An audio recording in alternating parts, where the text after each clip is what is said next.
Who should be the heir apparent to King James?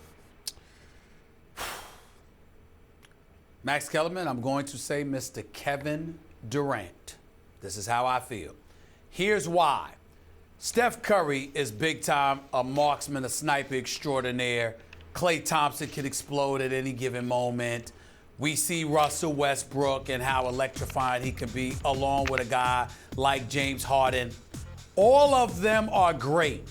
Do you know what they're not, Max? They're not freaks of nature. They're not freaks of nature. Kevin Durant is 6'10", 6'11". He's got a 7'6" wingspan.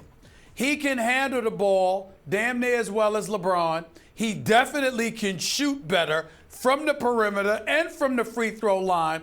He averages a career 27-7 on 48% shooting. He's a better three-point shooter. And even though he certainly doesn't have the girth, you understand what I'm saying, because he's skinny compared to the massive physical specimen that is LeBron James, that's about it. He's in a different way. He's a freak of nature. The other guys that I mentioned are just great. They're phenomenal talents, but they're not freaks of nature. Kevin Durant is a freak of nature in a different way than a LeBron. I'm glad you said that, because the freak of nature is the right answer, but it's not Kevin Durant. It's the freak. It's the Greek freak. Giannis Antetokounmpo is the answer, man, you keep because on this dude. of his age, Stephen A.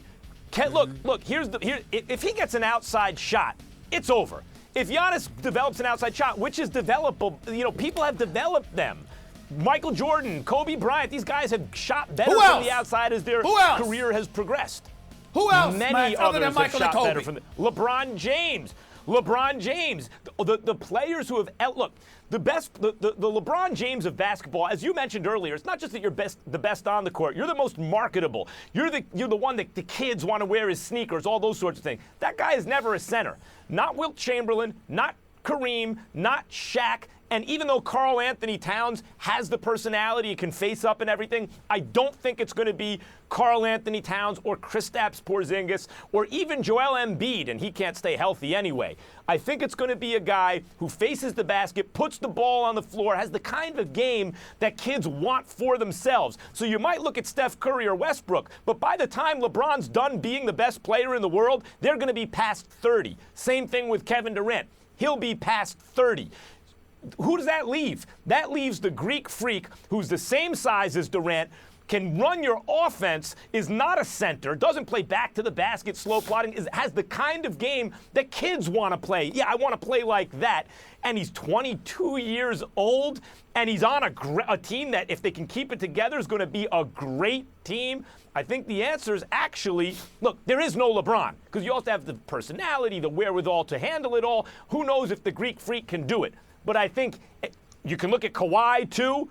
Again, given his age, a little bit older than the Greek freak, and the fact that his game isn't as dynamic, maybe, as the guys we're talking about. Not as much as a freak, although he's a great, great player. Not just about being the best overall. It's about being the best overall in a way that can capture people's imaginations and have commercial impact as well. And I think it's Giannis Antetokounmpo. Listen. Allergy season. Yeah, this is bad. It's bad.